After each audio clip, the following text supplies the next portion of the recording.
Ancient technologies that simply disappeared from history. Part 2. Egyptian blue. The first synthetic color ever created. And it glows.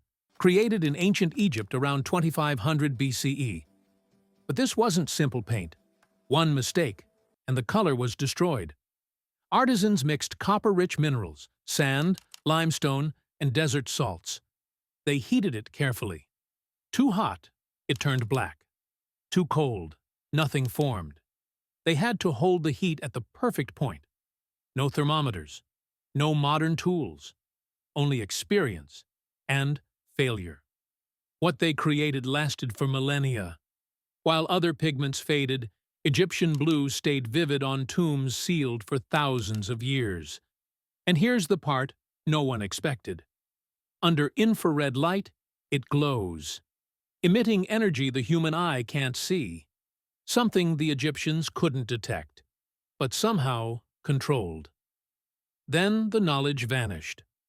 By the 4th century, no recipes remained. Europe forgot how to make it. Artists paid fortunes for inferior substitutes. It took modern chemistry nearly 1,500 years to recreate the process. Which leaves one question. Why did they stop making it? And what else disappeared with the knowledge? The Lycurgus cup, Roman glass that changes color. One mistake, and it would shatter. Made in the 4th century, carved from a single block of glass. Delicate, unforgiving. It shows King Lycurgus dragged into the underworld by vines. But the story carved into it isn't what matters. It's the color. Hold a light behind it, and it glows deep red. Light it from the front, and it turns green. The same object. Two different colors. The Romans didn't know why it worked. They only knew it was rare and dangerous to attempt again. And here's what makes it unsettling. This is the only complete one we've ever found. Modern analysis finally explained it. The glass contains microscopic particles of gold and silver, so small they interact with light itself. Depending on the angle, they absorb and scatter different wavelengths. It's nanotechnology. In the 4th century. That means Roman glassmakers were controlling materials at a scale we wouldn't master again for over 1,500 years. And then, the knowledge disappeared. Heron's Aeolipile. Steam power nearly 2,000 years before the Industrial Revolution. Invented around 50 CE. A metal sphere. Water inside. Fire below. Steam builds. A working steam engine. And they ignored it. Greeks and Romans treated it as a novelty. A temple trick. Power made to look divine, not useful. But the principle was there. Heat creates pressure. Pressure creates motion. Everything needed to change the world. 17 centuries early. So why didn't it happen? Because human labor was cheap. Slavery was everywhere. Over time, the knowledge faded. Heron's writings survived only in fragments. The machine itself disappeared. It took until the 1600s for steam power to return, and when it did, civilization changed forever. Silphium, the miraculous plant that disappeared forever. It grew wild in ancient Cyrenaica, in present-day Libya. Nowhere else on Earth. It looked simple, similar to fennel. Yellow flowers, but it was worth more than silver. So valuable that Cyrene stamped it on its coins. So precious that Rome stored it like gold. Its resin cured almost everything. A few drops treated dozens of diseases. But that wasn't its most powerful use. Silphium was birth control. Ancient sources describe it as reliable, taken in small doses, effective, natural. Demand exploded, and then it disappeared. Roman surgical tools, precision instruments we thought were modern. They were found buried in Pompeii and across the Roman world. Scalpels, forceps, over 200 different tools. This wasn't primitive medicine. Each instrument had a purpose, some designed for eye surgery, others for brain procedures. Roman surgeons removed cataracts with needles so fine they rival modern designs. The physician Galen documented these techniques in the 2nd century. His writings guided doctors for more than 1,000 years. But when Rome fell, the tools vanished. Surgery collapsed. In medieval Europe, barber surgeons used saws and knives. Medicine went backward. It took until the Renaissance to regain what the Romans already had.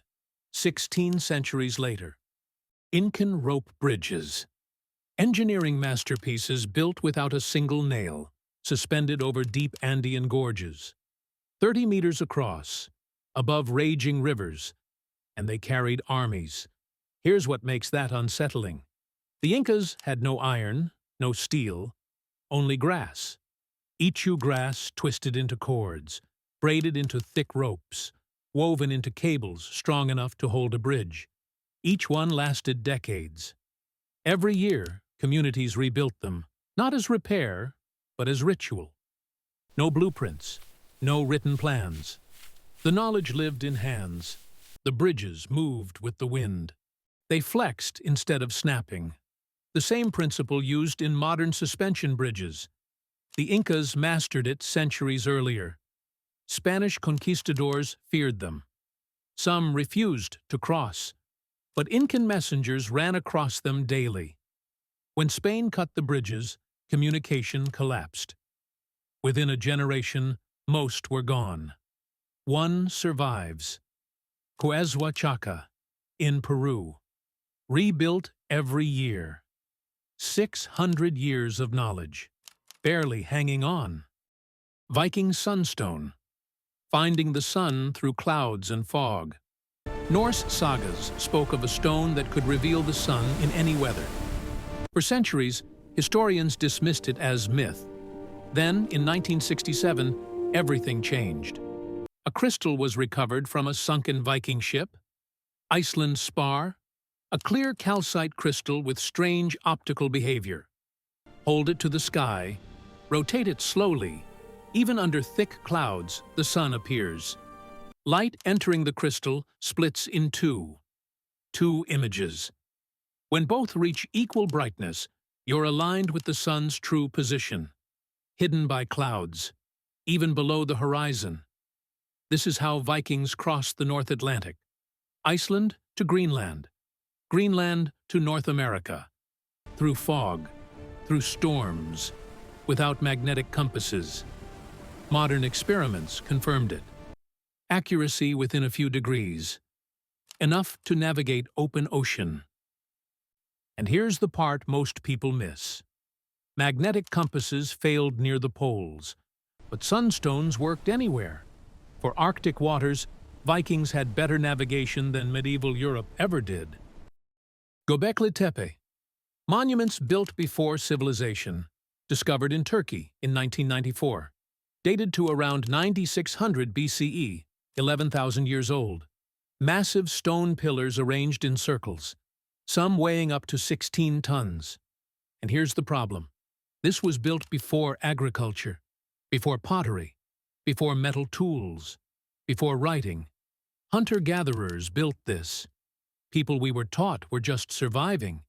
Yet they quarried limestone, carved detailed animal reliefs, moved multi-ton stones, and erected them with precision. Then they did something even stranger. They buried it, deliberately, preserving it for 10,000 years. We've excavated less than 5%. Dozens of structures remain underground. Göbekli Tepe rewrites human history. They weren't just surviving. They were building. And then they walked away. See in the next video.